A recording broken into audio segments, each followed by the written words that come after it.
بسم اللہ الرحمن الرحیم۔ حضرت ابو سعید خدری رضی اللہ تعالیٰ عنہ نے رسول اکرم صلی اللہ علیہ وسلم سے روایت کیا، فرمایا کہ جب رمضان شریف کی پہلی رات آتی ہے، جہنم کے دروازے بند، جنت کے دروازوں کو کھول دیا جاتا ہے۔ فرمایا پھر کوئی دروازہ بند نہیں ہوتا یہاں تک کہ رمضان شریف گزر جاتا ہے، آخری رات آ جاتی ہے۔ اور فرمایا کہ جب کوئی بندہ مومن نماز پڑھتا ہے رمضان شریف میں، تو ہر نماز کے ایک سجدے پر اس کے لیے 1500 نیکیاں لکھی جاتی ہیں۔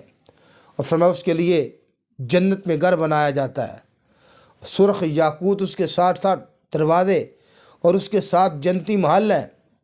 فرمایا جب رمضان کا پہلا روزہ رکھتا ہے، اللہ تعالیٰ اس کے گناہوں کو معاف کر دیتا ہے، اور اس کی مثل ہر دن کا ثواب دیا جاتا ہے۔ اور اللہ تبارک و تعالیٰ کے معصوم فرشتے روزہ دار کی بخشش کے لیے دعائیں کرتے ہیں، اس کے لیے استغفار کرتے ہیں۔ اور فرمایا یہ کب سے ہوتا ہے؟ جب صبح سے لے کے سورج کے غروب ہونے تک یہ سلسلہ جاری رہتا ہے۔ اور فرمایا کہ جو ان کی راتوں میں،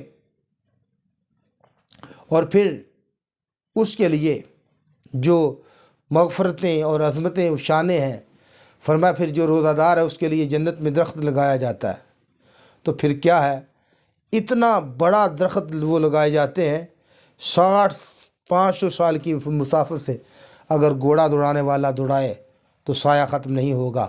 گرامی کے حضرات، کتنی عظمت ہے، کتنی شان ہے کہ جنت کے دروازے کھول دیے جاتے ہیں، جہنم کے دروازے بند کر دیے جاتے ہیں، ایک سجدے پہ 1500 نیکیاں، جنت میں سونے کا محل بنا دیا جاتا ہے، 70,000 فرشتے اس کے لیے دعائیں مغفرت کرتے ہیں، اور ہر سجدے پہ اللہ تبارک و تعالیٰ جنت میں درخت لگاتا ہے۔